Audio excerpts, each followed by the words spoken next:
Mélanie Dacambon, bonjour. Bonjour. Donc vous êtes la directrice de santé publique de l'ARS de Picardie et vous venez parler aujourd'hui de données probantes.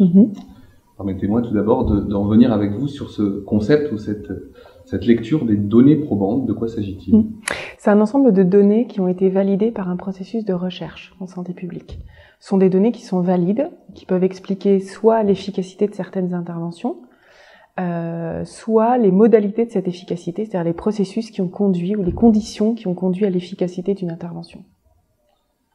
Alors effectivement, ça fait résonance avec les enjeux de qualité des actions, d'efficacité des actions. Comment peut-on, en quelques mots, décrire les angles de lecture de l'efficacité ou de la qualité d'une action à travers ces données probantes? Alors, l'efficacité d'une action, elle va tenir à la relation de causalité entre une intervention et un résultat. C'est comme ça qu'on caractérise l'efficacité d'une intervention. En sachant qu'en promotion de la santé, c'est compliqué parce que ce résultat, cet effet, il est lié à la rencontre entre une intervention et un contexte, parce que le contexte agit aussi sur l'efficacité de l'intervention. Ça, c'est l'efficacité. La qualité, c'est est-ce que l'on a mis en place une intervention comme elle devait être mise en place. Donc souvent, la qualité, on va se poser la question de la qualité d'une action quand on a déjà démontré l'efficacité. Et du coup, on a codifié un certain nombre de processus à mettre en place pour conduire à un effet.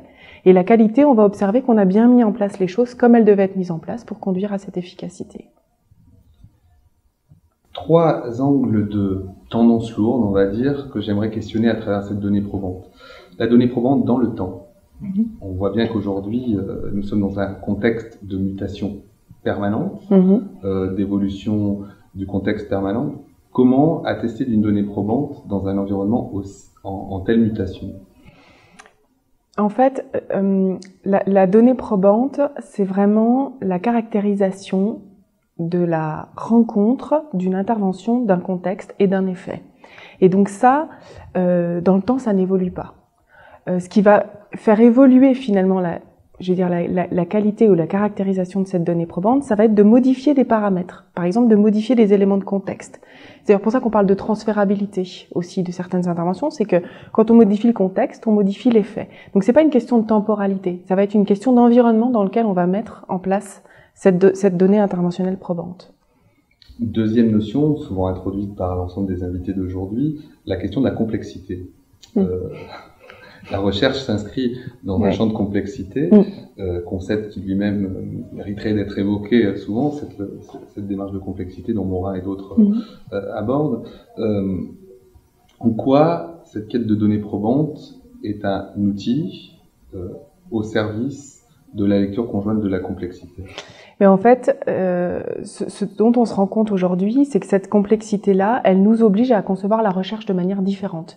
C'est-à-dire que les interventions de promotion de la santé étant particulièrement complexes, avec plein de paramètres qui rentrent en ligne de compte sur les faits, il va falloir qu'en tant que chercheur, on se positionne de manière différente sur les méthodologies de recherche. C'est-à-dire qu'on va pas seulement montrer un lien de causalité entre les faits et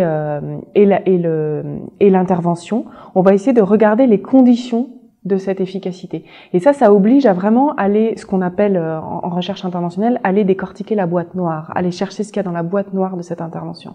Ça, c'est aujourd'hui le paradigme qu'il faut avoir en tête quand on parle de recherche interventionnelle en promotion de la santé, pour répondre justement à cette question de la complexité. Et du coup, d'aller chercher des méthodes d'intervention qui viennent plutôt des sciences humaines, alors que jusqu'ici, on s'était plutôt positionné sur des méthodes empruntées à la clinique, en fait, comme l'essai contrôlé ou des choses comme ça. Deuxième mot important qui fait résonance dans votre intervention, la transférabilité. La confusion est parfois possible avec la notion de plaquage ou de développement d'actions qui pourraient être similaires d'un territoire à l'autre et qui marcheraient. On perçoit qu'il ne s'agit pas de ça. Transférabilité. La transférabilité, c'est la mesure dans laquelle une intervention peut donner un résultat identique dans un autre contexte. C'est-à-dire qu'on démontre l'efficacité d'une intervention dans un contexte. Sa transférabilité, c'est un pari sur le fait que dans un autre contexte, elle donnera le même résultat.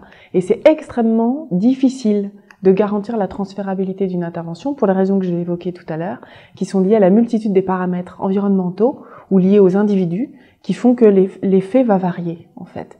Et donc, ça nous oblige là aussi à prendre en compte, quand on mesure l'efficacité, tous ces paramètres dans un contexte initial, tous ces paramètres qui ont pu jouer pour essayer d'évaluer a priori la transférabilité de cette intervention dans un autre contexte. Je finirai par une question du paradigme de lecture. Développer des programmes de santé publique aujourd'hui, associant des institutions, des politiques au niveau local, municipal ou autre, des chercheurs universitaires d'État, des acteurs associatifs de proximité. Comment faire sens, et je vais vous laisser une petite minute à travers peut-être 3 défis, pour développer une lecture commune des données probantes dans les mois, dans les années à venir, au cœur de ce paradigme d'intérêt de lecture de ces 4 typologie, et il y en a d'autres bien sûr, d'acteurs concernés. C'est en train de se mettre en place. Et la première chose, c'est que c'est en train de se mettre en place. Il y a une convergence un petit peu d'intérêt à travailler ensemble sur ces questions-là, parce qu'on se rend compte qu'on peut pas continuer comme on continuait jusqu'ici. Je pense que c'est quelque chose qui, à l'avenir, va être de plus en plus facilité. Déjà parce qu'il commence à y avoir des essais un petit peu à droite à gauche, et puis il y a aussi une organisation qui est en train de se monter pour capitaliser ces expériences-là et en tirer des recommandations pour la pratique. À partir de ce moment-là, ça sera plus facile de mettre en place ce type de démarche, de vendre ce type de démarche aussi aux différentes parties prenantes pour qu'elles y voient leur propre intérêt. Écoutez, Linda Cambon, nous aurons sans doute l'occasion de découvrir dans l'avenir l'évolution de ces usages des données probantes et puis de la co-construction entre tous ces acteurs. Merci à vous. Merci. Merci.